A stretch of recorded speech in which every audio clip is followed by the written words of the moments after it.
Ito po yung area ng Team Heads A. Ito po yung design na ginagawa ko.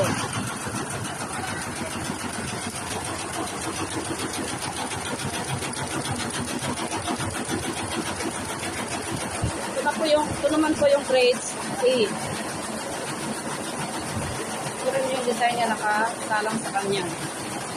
Ito rin yung 2 heads A. For sample po siya. Ito yung mga design na nakasalang sa amin. May approved sticker po siya.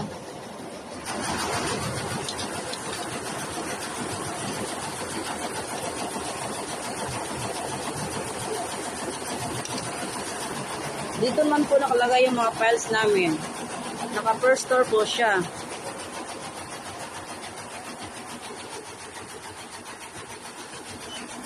Para mabilis mahanap yung mga design na gagawin.